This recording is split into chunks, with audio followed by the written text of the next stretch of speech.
یکی دیگر از اساتید برجسته و صاحب اثر در موزه هنرهای معاصر صنعتی کرمان استاد محمد ابراهیم جعفری است.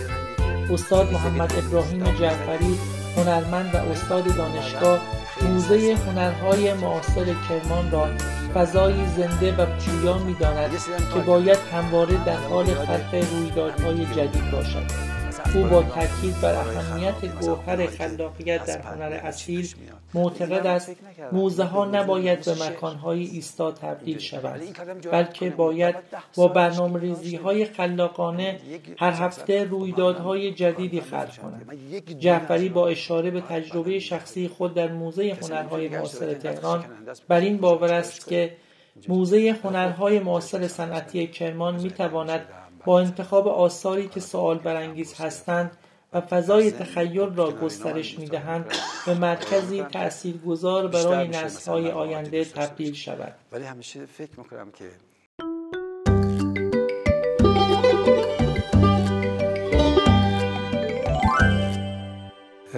در وهله اول خوشحالم که واقعا در یه فضایی قرار می‌گیرم که سال گذشته که من برای دانشگاه هنر کرمان اومدم باور نمی‌کردم که سال بعد بیام به یه جایی که اسمش موزه هنرهای معاصر صنعتیه و به دیوارهاش کارهایی ببینم که گاه حتی موزه معاصر تهران از داشتنش محرومه و فضایی ببینم از انرژی و امید و شب گذشته شاهد انبوهی آدم‌های مشتاق بودم که اومدن و کارها رو دیدن و برعکس خیلی جاها که خیلی بارها که تو تهران اتفاق میفته که میبینند و چیزی نمیگن، همه پر از سوال بودن و پر از پرسش.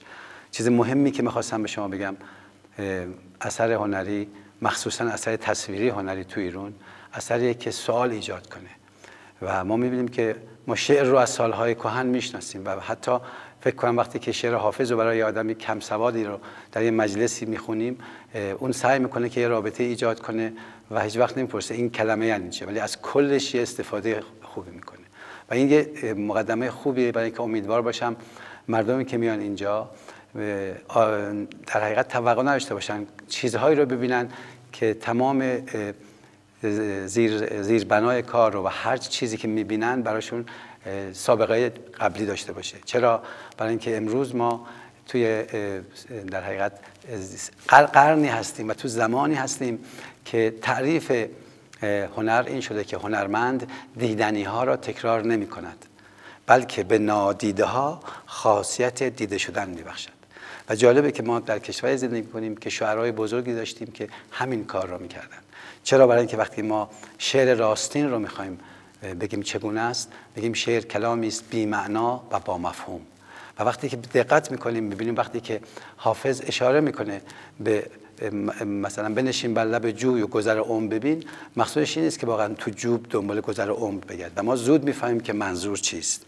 یا وقتی که سهراب میاد و مخصوصا سهراب رو میگم برای اینکه زیباترین آثارش که من دیدم و مجموعه خوبی ازش تو همین موزه دیدم، برای همین یه دفعه از حافظ میام سراغ سهراب و میگم که وقتی که میگه که آب را گل نکنیم، منظورش این نیست که آب را گل نکنیم و هر کس نسبت به فضای فکری و اون لحظه شنیدن یک تعبیر خاصی میکنه.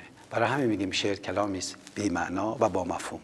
وقتی نگاه میکنیم به اثر تصویری این خیلی زیادتر میشه و خیلی مسئله مهمتر میشه و خیلی خوشایند نیست که آدم زود نگاه کنه و از دیگران بپرسه این چیه.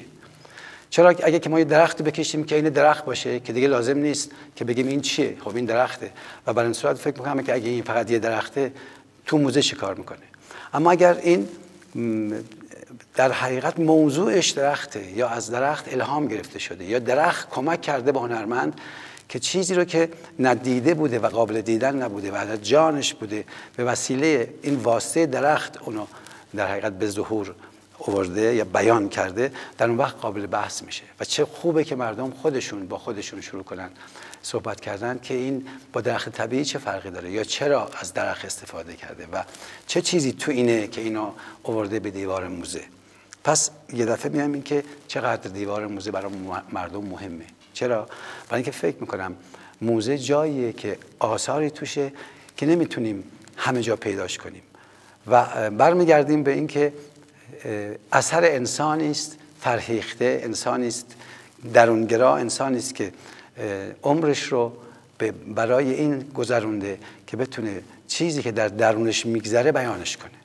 و اگر موفق شده، موزه با کارشناساش با امکاناتی که داشته تونسته این اثر رو بیاره و بذاره اینجا. و این تعریفی رو که من بارها برای موزه ازش استفاده کردم و خوشحالم که اولین بار از خودم شنیدمش، اینه که یه روزی توی موزه معاصر تهران گفتم به نظر من موزه وظیفش اینه که وظیفه موزه کشف گوهر خلاقیت، نگهداری این گوهر برای مردم همزمان و آیندگان و شناسوندن این گوهر به مردم ایران و جهان. این اگر که ما اینو نگاه کنیم خیلی مشخص میشه که ما داریم از چی صحبت میکنیم. ما از یک کار ماهرانه یا از یک اجرای ماهرانه، یه طبیعت معمولی، یا از کشیدن یه صورت معمولی که یه دوربین هم میتونه انجامش بده و تازه توی عکس هم عکس خوبی نخواهد شد، ما صحبت نمیکنیم. ما از همون حرفی صحبت میکنیم که هم خودمون در گذشته داشتیم، هم پلکله با استفاده از در حقیقت عرفان شرق همون حرفی رو میزنه که هنرمند دیدنی ها را تکرار نمی کند، بلکه به نادیده ها خاصیتی دیده شدن میبخشد. من یادمه که یه روزی برای که اینو در حقیقت داشتم بهش فکر میکردم، یه دفعه یک سروده به خاطرم رسید که خیلی کمکم کرد بعداً برای اینکه بتونم در سال 78-79 در تهران دیوار سفید موزه معاصر رو 2 ماه به نمایش بذارم به عنوان یه اثر. و الان قصه رو برای شما اینجوری بیانش میکنم که من یک سروده داشتم با این کلمات که پرنده‌ای پشت دیوار کاهگلی میخواند، دیوار را نقاشی کردم، باران بارید، دیوار پاک شد، بوی کاهگل با آواز پرنده ماند. بعدها که اینو خوندم دیدم این خیلی همون حرفیه که پلکله میزنه. یعنی اون چیزی که دیدنی بود پاک شد، اما بوی کاهگل که دیدنی نبود، اما پر از خاطره بود، پر از گذشته ماه بود، پر از اون چیزی بود که امروز من تو کرمان گشتم و منو به لرزه می آورد، در حالی که بارونی هم نمی بارد که بوشو بشنوم، ولی هویتش حس می‌کردم، حسش حس می‌کردم. بوی کاهگل و آواز پرنده که هر دو چیزی است که ما رو به یاد وطنمون میندازه و در رابطه با همدیگه کوچه باغ‌هامون رو به خاطر میاندازه. من این شعر رو داشتم تا در یک جریانی که ناچار بودم یک کاری ارائه بدم به موزه و مخالف بودم به دلیلی که من عضو هیئت انتخاب بودم و عقیده داشتم کسی که عضو هیئت انتخابه نباید سعی کنه کار خودش رو بذاره اونجا. چرا؟ برای اینکه بدآموزی داره، به 2 دلیل. دیگرانی که کارشون پذیرفته نشده میگن که ها پس این می‌خواسته اینجوری باشه. اونایی که پذیرفته شده میگن اگه دفعه دیگه اینجوری کار کنیم جایزه هم میگیره. بنابراین من مخالف بودم، ولی با این وجود تصویب شده بود. یه دفعه من دیدم میتونم از این شعر استفاده کنم و بیام و چون نمایشگاه بین‌المللی بود، اولین نمایشگاه بین‌المللی نقاشی طراحی معاصر ایران بود، قبل از سال 2000 بود و جالب بود که سال مثلا 1998 یا 9 میشد. من اومدم دیوار موزه رو گفتم میخوام، اول که مخالفت کردن که نمیشه و اینا، بعد فکر کردم من یه دیوار میخوام بیارم و وقتی این شعر رو مطرح کردم دیدن که خب به کمک این من میتونم این کار رو بکنم. بگذاریم از این که خلاصه ما با هر ترتیب این دیوار رو گذاشتیم و پایین دیوار با 3 زبون این شعر ترجمه شد و بعد زیر اون نوشتیم به احترام همه طرح‌های خوبی که برای انتخابشون دست بالا بردم، دیوار موزه را سپید میگذارم برای خود و همه کسانی که آرزو دارند پدیده نو خلق کنند. جالب بود که مردم اول وامیستادن هیچ چی نمیدیدن، بعد اینو میخوندن، بعد عقب میرفتن، بعد خود فکر میکردن، بعد وامیستادن با هم بحث کردن و جالب بود که من از همون ورقه‌ای که این شعر رو نوشته بودم و به 2 زبان ترجمه شده بود و زیر اون این آرزو رو کرده بودم، روزی بین 100 تا 200 تا فتوکپی کوچیک یا تصویر کوچیک‌تر رو میذاشتم و از همه رو میبردن برای اینکه اینو به هر دیواری بزنند. این دیوار میشه یک آرزوی بین من و همه کسانی که در حقیقت آرزو دارن پدیده نو خلق کنن. به همین دلیل دیدم که حتی گاهی اوقات کلمه میتونه تصویر باشه و این پیامی به موزه که یادمون باشه که به موزه معاصر تهران، کرمان و موزه صنعتی یادآور کنیم فقط به تابلو، فقط به یه اثر، فقط به اثر یک آدم خاص فکر نکنه، به اون چیز مهمی که در حقیقت اصلیت موزه رو به وجود میاره فکر کنه.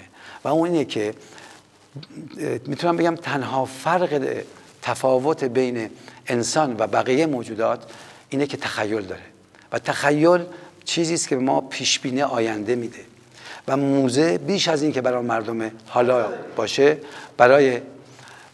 بیش از این که برای مردم حالا یا در حقیقت ماها باشه، برای اون کودکان و جوانانی است که آینده‌ای رو در پیش دارن که ما نمیتونیم پیش بینیش کنیم. زمان به سرعت در حال تحوله و همه چیز انقدر حرکت میکنه که اگر پدر بزرگ من که 50 سال زنده بشه و تلویزیون رو ببینه از هوش میره و اگر موبایل یا تلفن همراه دست من ببینه فکر میکنه من دارم شوخی میکنم.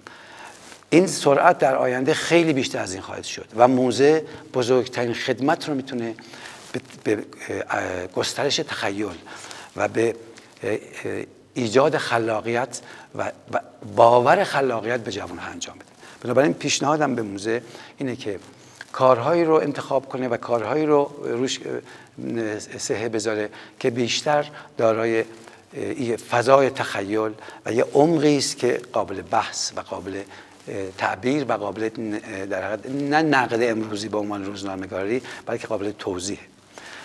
به همین دلیل نقداً صحبتم رو در بار اول کوتاه میکنم. اینجور نتیجه میگیرم که خوشحالم از اینکه موزه شکل گرفته، خوشحالم از اینکه با اینکه میشه گفت ممکنه مثلا در یه چیزای کوچیکی اشکال هست یا مثلا میشه آرایش موزه رو کم و زیاد کرد یا به دلایل خاصی که بعداً شما نیازش رو در اینجا خواهید دید ما میتونیم حتی یه جابجایی ایجاد کنیم، اما این باید در تجربه انجام بشه.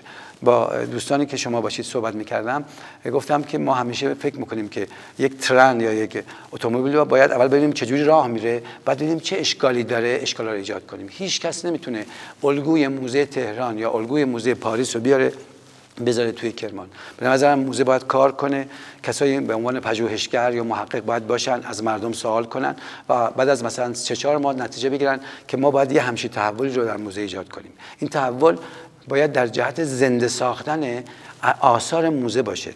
موزه ها خودشون حرف نمیزنن و مردم هنوز یاد نگرفتن که بگاه کنن و به این و از این بپرسن چی هستی یا یه جوری سوال کنن که جوابش بشه.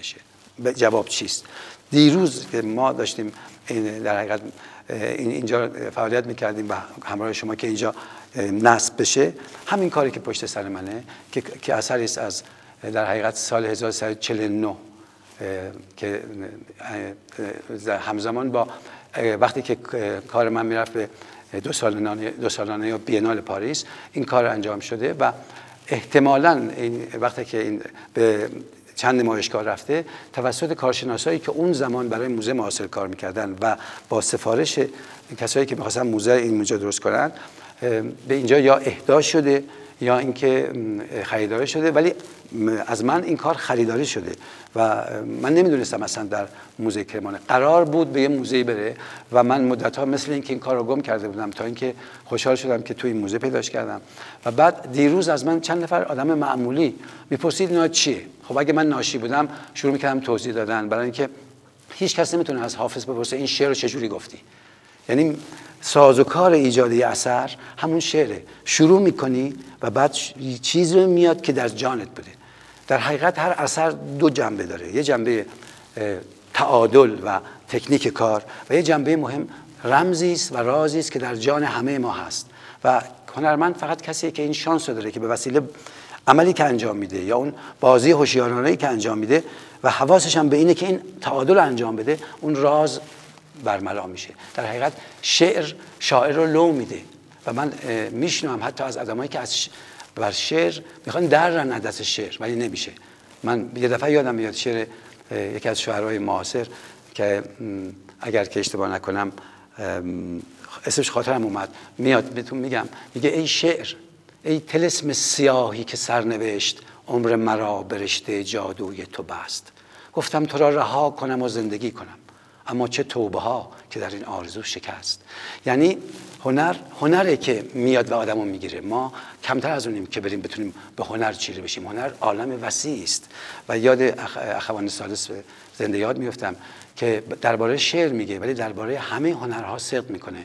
میگه شعر محصول بیتابی شاعره وقتی که حساسیتش در پرتو شعور نبوت قرار میگیره. آثاری که خلق میشن، آثاری که واقعا از جان آدم هستن، اینا مثل اینن که فرض کنید یه روستایی یا یه چوپانی داره راه میره و به زندگی و به دنیا فکر میکنه، در ضمن وضعش یه جوریه که دلش گرفته و زمزمه میکنه. بعد شعری رو میخونه که من امروز برای شما میخونمش و میگم زیباترین شعریه که تا حالا بهش برخوردم، در حالی که هم شاعرم و هم مطالعه در شعر دارم. و اون شعر اینه: از خدا کردم طلب میشم بزایه، برش رو نظری کنم یارم بیایه.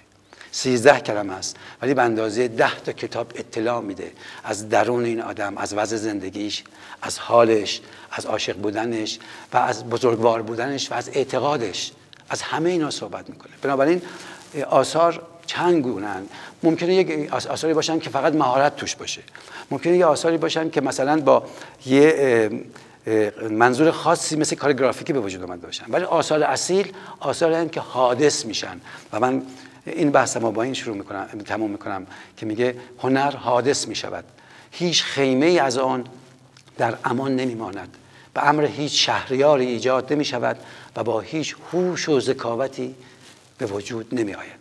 این کار رو وقتی از من پرسیدن چیه، فقط گفتم من 2 تا سوال میکنم، شما بگید به کدوم نزدیک‌تره. به نظر شما یه جنگ و درگیریه یا یک تولده؟ بعد گفتن که خب تولده. برای اینکه ما همیشه می‌بینیم که تولد ممکن با یه فریاد شروع بشه، یا وقتی که زمین خواست ایجاد بشه با بیگ بنگ شروع شد، با یه انفجار، ولی همیشه پشت اون انفجار یک خلق وجود داره. وقتی که دانه میخواد از زمین بیاد بیرون، زمین رو میشکافه. اگه عکس بگیریم ازش خیلی شبیه این میشه، یعنی احساس میکنیم که چیزی داره به دنیا میاد. بنابراین بحث ما الان بحث اولم خاموش میکنم تا صحبتمون رو ادامه بدیم با هم.